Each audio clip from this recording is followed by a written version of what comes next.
Hello, I'm Jess Barrett from StageWon, and we're here at the Leicester Square Theatre to see the Players Theatre take on a Victorian music hall. We're also going to have a chat to some of the people involved as well. Let's go take a look.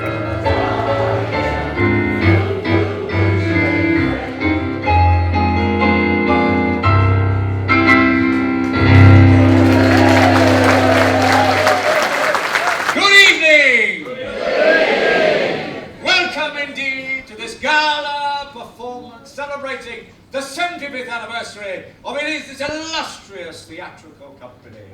Well, it all started like great things, very simply, music hall. It started in the back rooms of pubs in all the major cities. The landlord decided he wanted to sell a few beers, so he used to invite anybody who's got a song in him to sing a song on a Saturday night. The word got around, and in the end, the landlord said, well, I'm making a lot of money on this. Why don't I build an extra room at the back and build what they call a music hall, a hall for music. And that's how it started. This is way back in the early 1800s. And eventually, all the little pubs began to convert themselves to a music hall. And then they had pubs in the West End of London had little, what we call cider cellars, and the gentlemen of the town would come and enjoy and sing songs. So it started with a very simple idea of making money and selling beer. It never really changed from that. So on Saturday night, everybody came to the music hall. Every major city, every major town had a music hall, one or two at least. It cost pennies to get in, and to get away from the terrible rigors of working class life, people would come to the music hall. And on the stage, they would see people doing songs about, I can't pay the rent, I've just been thrown out by the missus. So it was identifying with their lives. So they knew what they were, that's really what they came along for. It was a music hall for the people. Prepare now to have your withers run. Ladies and gentlemen, here she is, your own, very own, Miss Jan Hunt.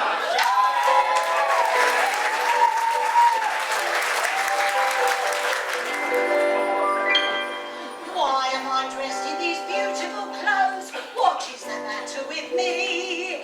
I've been a bridesmaid just 22 times, and this time I made 23. 22 ladies I've seen off the shelf.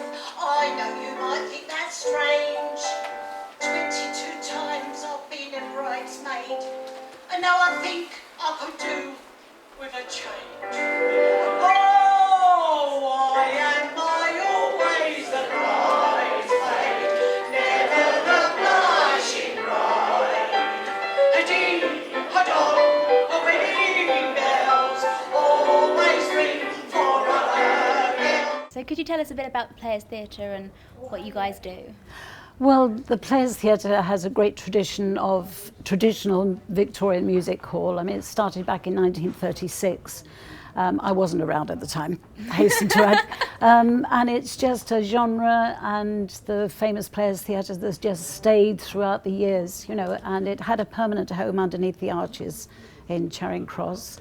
And it's just the most wonderful genre, and it's a flag that we have to keep flying. It's a whole history, about the right costumes you should wear, the right way to do numbers. And thank goodness there are lots of people and lots of artists who are still performing. But it has a wonderful history, and it's gone through some great names like Hattie Jakes, Peter Ustinov. I mean, to read about the Players is a wonderful history book, actually. Yeah. And I'm very proud to be part of it.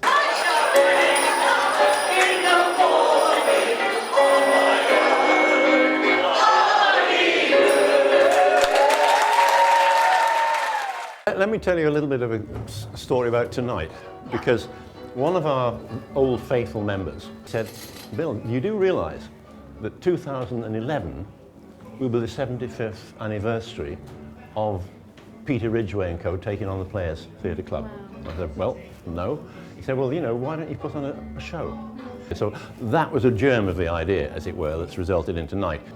But in terms of the travails and so on of the Players, I don't know whether you've read any of the past history, but travails was really the word, because from 2002 we were in deep trouble, and the Players lost the lease of the theatre, which was by this time under one of the arches of the Charing Cross railway station. Since then, it's been a struggle to keep things going at all. But there are signs that the market is regrowing. The Leeds Palace of Varieties has been refurbished and shows have been put on there. There's a lot of interest in Wilton's, which we're helping because we're putting on a show on there. We're trying also to get younger people to become artists for the players. There's one on tonight, Ellie Bamber. So we're trying to bring young people in, learn a few numbers, possibly get trained in the slightly different techniques of projecting to a music hall audience, playing with them, getting them to react and that kind of thing. Young people, we tend to find, they come here and perhaps their initial reaction is that this isn't terribly cool, really, I mean, it's no flashing lights and no, but then they get drawn into the fact that it is very, very involving, it's very, very intimate and personal, and it's a lot of fun. So, the theatre, the future is just a chink or two brighter, as it were, than it was a few years ago. Will you welcome to our stage, ladies and gentlemen, our newest newcomer, Miss Ellie Bamber.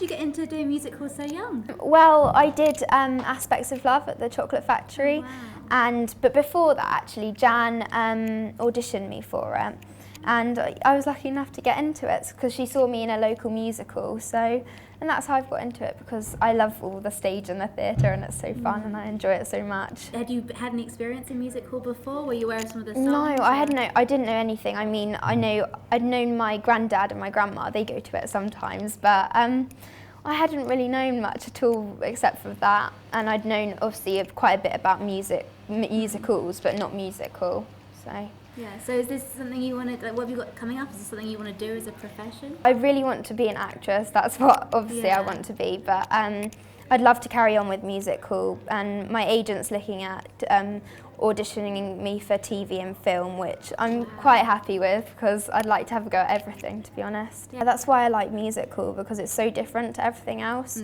and there's a whole history aspect to it that I really enjoy because I'm taking history for GCSE, so it kind of makes sense, and yeah, I love the whole Victorian side of it. Yeah, for sure. I mean, you get to wear fabulous costumes. Oh my god, yeah. I remember Jan, she's given me so many costumes that I'm kind of building up a little costume factory at home. But yeah. What's the costume like that you're wearing tonight? Is it quite elaborate? Is it nice? And it's not that elaborate because my character is kind of a innocent Victorian girl whose father is away drinking at pubs, and they're quite a poor family and her brother's dying, so I've just got it's not a very happy story, but it's kind of just a brown dress and it's got some stains on it, so. Wow. It's not very elaborate this time. No. Come home, come home, come home. Please, Father, dear Father,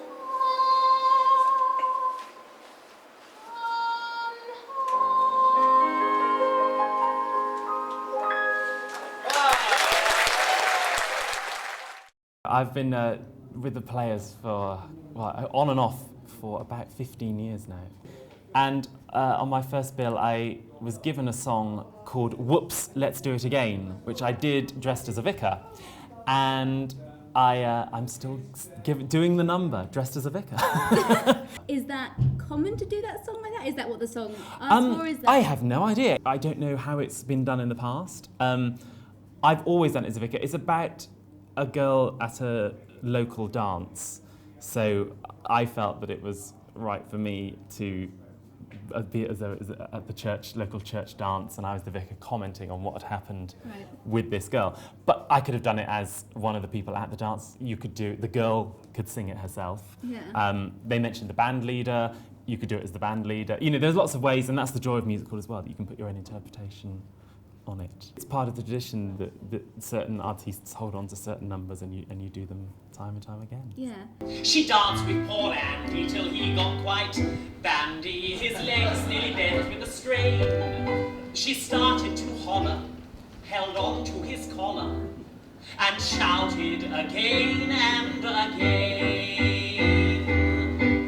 When the music begins to play, whoops, let's do it again. I don't care what the people say, whoops, let's do it again. So the players used to commission musicals, didn't they? And I suppose the They most did, successful yes. of all would be The Boyfriend. The Boyfriend, shown here. Yes, they commissioned several shows. One was called The Crooked Mile, another was 20 Minutes South, and they quite a few of them had successful runs, but The Boyfriend was the most successful. Sandy Wilson wrote all of it, which is very rare. You know, he wrote the book, the music, the lyrics, and Sandy's very proud of his show. And originally, I think I'm right in saying it was only a 2-week run that was then extended to 6 weeks because of its huge success. It then transferred to the Embassy Theatre before coming into the Wyndham's Theatre, where it ran for 5 years. Wow. So a lot of the original cast did the entire run. Wow, for 5 years. For 5 years. The original Polly Brown was a wonderful lady called Anne Rogers, whose husband Mike Hall used to chair for the players. Right, fantastic. And they desperately wanted her, when the show transferred to Broadway, they desperately wanted her to play Polly Brown. But she had this run of the play contract and the London management wouldn't let her go. So a relatively young and relatively, although she did have some following, relatively unknown Julie Andrews Wow. played the role on Broadway. From that she was cast in My Fair Lady, etc., etc. And then in a lovely twist of fate, when Julie Andrews was on Broadway doing My Fair Lady, they wanted somebody to play Eliza Doolittle in the Los Angeles production, and Julie Andrews said, what about Anne Rogers? So Anne Rogers then went in and was the second Eliza Doolittle. That's fantastic, and it all came from the players. It all came from the players. And here we are tonight, celebrating 75 years of the players. 75 years. One more time, when the music begins to play, whoops, let's do it again. I don't care what the people say, whoops, let's do it again. Hold me closer and hug me tight, spin me round till I scream with fright. I don't care what I do tonight, so whoops, let's do it again. Whoops, let's do it. Whoops, let's do it. Whoops, let's do it again.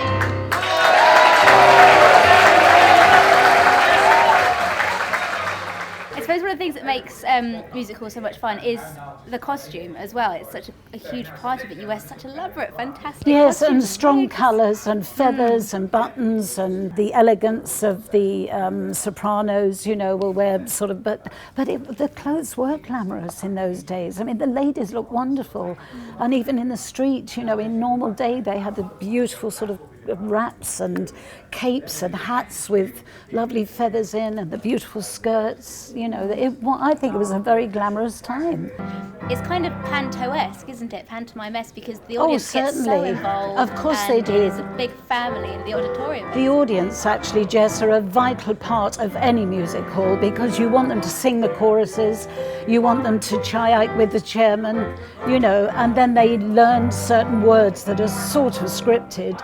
So, they do become a very integral part of every show. And once you hear them singing, or you get that warmth back from them. And as you say, it becomes one big happy family. They go out having had a great time, having sung songs and forgetting all their worries. So what can an audience member, say someone that's a bit unfamiliar with music hall, if they were coming in, what evening would they expect? Well, this is down to the chairman. He actually is like their teacher, if you like. He would tell them a little about what's going on, so they're not sitting there going, I don't know what to do. You know, he gives them the number on the song sheet. He tells them why they're singing, you know, because it's important to the artist that you join in. Johnny is sort of an instructor up there as well. And then he announces the names and they know when the person's coming on because he bangs the gavel on the table. So it's quite an easy format to follow. Yeah. And Johnny will tell them a little bit about the history of music halls. So it will help them if they are new to it for the first time. You know, the wonderful thing about the play is it encouraged many artists to get their first taste of theatrical success. One, a rather lumpy young man by the name of Peter Ustinov, who auditioned at 11 o'clock in the morning, and he appeared that night in King Street at 11 o'clock at night, making his professional debut. Now, that doesn't happen often. There are wonderful artists like, of course, Bill Owen, Hattie Jacques, and many, many great stars who appeared on that stage. So how did you get into By pure accident, I was an actor, he's an actor, and then I was raising money for a theatre in Greenwich. And to raise money, we decided to run an old-time music hall in a pub.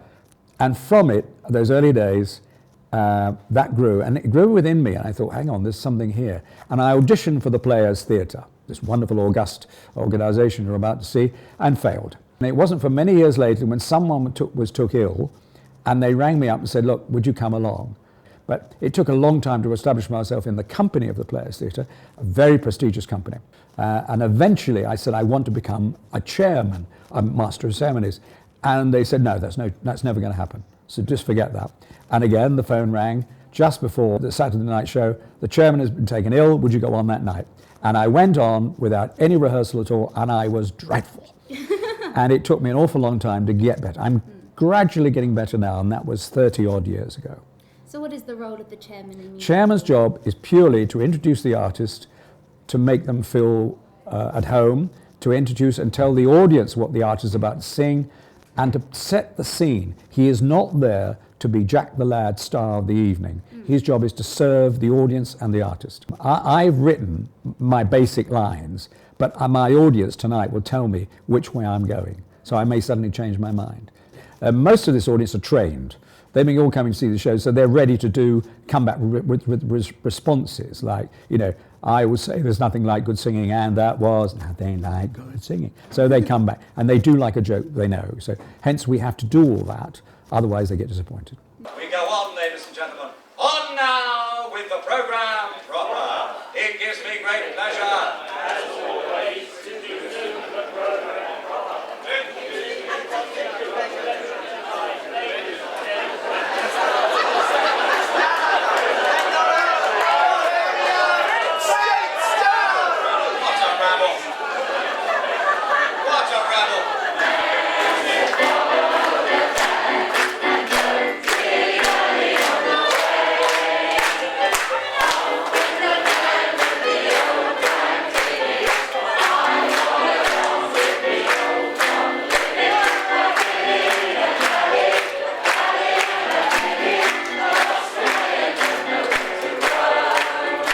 So if you could sum up music hall in 3 words, what would it be? What would they be? It's all heart. Oh, that's so lovely. Do you think that says it? Yeah, I think it does. It's such a warm evening, good fun. Yeah. That's yeah. lovely. I get coming back because I love the tradition of it, and it's not around as much as it was, and so to be able to keep coming back and keep the tradition alive is amazing. It's so good because I get so much experience from all of the other actors and actresses as part of the company, and they're so lovely, and I get to know and I keep in contact with them, so it's really good.